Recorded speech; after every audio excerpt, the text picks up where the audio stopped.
देखिए, ये बहुत ही दुर्भाग्यपूर्ण है। कर्नाटक की जनता ने कांग्रेस को मैंडेट दिया विकास करने के लिए, आपस में मुख्यमंत्री और उप मुख्यमंत्री के पद के लिए लड़ने के लिए नहीं किया। लेकिन जिस तरीके से कांग्रेस में लगातार सरकार बनने के बाद में सिद्धरमैया साहब और डीके शिव कुमार के बीच में वो इनफाइटिंग दिख रही है। कोई विधायक को लेकर दिल्ली जा रहा है तो कोई कह रहा है कि मुख्यमंत्री पद की कोई वैकेंसी नहीं है, तो जनता के जितने कार्य वो तो पीछे हो गए।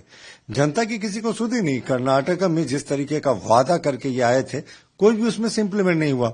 और मल्लिकार्जुन खड़गे साहब का ये बहुत ही आपत्तिजनक बयान है कि उन्होंने कहा कि इसमें हाईकमान फैसला लेगा। साहब, हम तो यही जानते थे कि जो कांग्रेस का राष्ट्रीय अध्यक्ष होता है वही हाईकमान होता है। तो अब कांग्रेस का राष्ट्रीय अध्यक्ष जब कह रहा है हाईकमान फैसला रहेगा, तो ये स्पष्ट हो जाता है कि पूरा गांधी परिवार ही अभी भी जो है वो चला रहा है कांग्रेस पार्टी को। और खड़गे साहब सिर्फ लेम डक प्रेसिडेंट हैं, वो एक मुखौटा है। असली शक्ति तो गांधी परिवार के पास है। लेकिन कर्नाटक में जो कुछ भी हो रहा है वो फिर से जनता के लिए एक स्पष्ट संदेश है कि बीजेपी ही सुशासन देती है, गुड गवर्नेंस देती है, कांग्रेस तो आपस ही में लड़ते रहती है।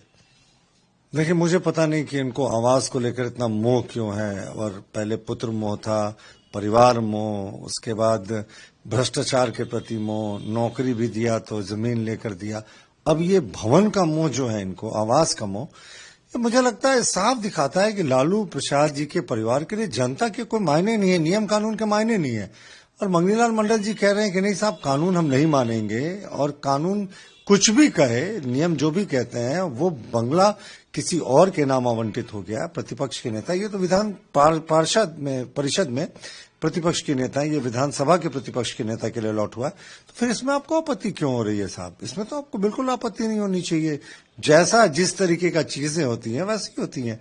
साहब, हमारे भी प्रधानमंत्री हुआ करते थे। प्रधानमंत्री से जब अटल बिहारी वाजपेयी साहब हार गए थे चुनाव, तो उन्होंने एक दिन में खाली कर दिया था, अपने घर में चले गए थे। तो इस तरीके की चीजें जब भी कोई करता है तो साफ दिखाता है कि उनको न सिर्फ पैसे और भ्रष्टाचार का लालच है, बल्कि अब तो आवास का नया लालच आ गया है। भाई, नियम सर्वोपरि होता है। नियम कानून से सरकारें चलती हैं, नियम कानून से देश चलता है। आवास आवंटन में जो नियम है उसका पालन करने के लिए उनको कहा जा रहा है, तो कहा जा रहा है कि इसमें बीजेपी जो है वो व्यक्तिगत दुश्मनी निकाली। कौन सी व्यक्तिगत दुश्मनी?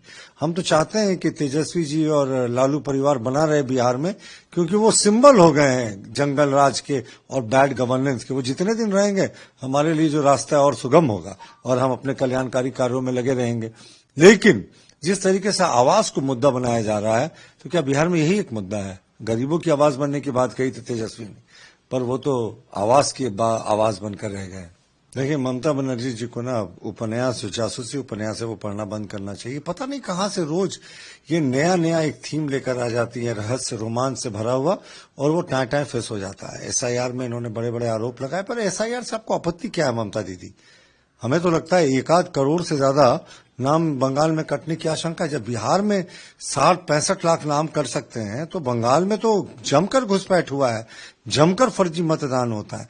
तो जब देश के नागरिक वोट करेंगे, जब जिंदा लोग वोट करेंगे, मरे हुए लोग नहीं जिनका नाम एसआईआर से काटा जा रहा है, और जब वहां के रहने वाले लोग वोट करेंगे, पलायन कर गए लोग नहीं, जब वहां घुसपैठियों का नाम काटा जाएगा, जब देश के नागरिक वोट करेंगे, तो ये फेयर इलेक्शन होता है। पर ममता बनर्जी जी को तो लगता है फेयर इलेक्शन की आदत ही नहीं है, इसीलिए ये बौखलाहट दिख रही है।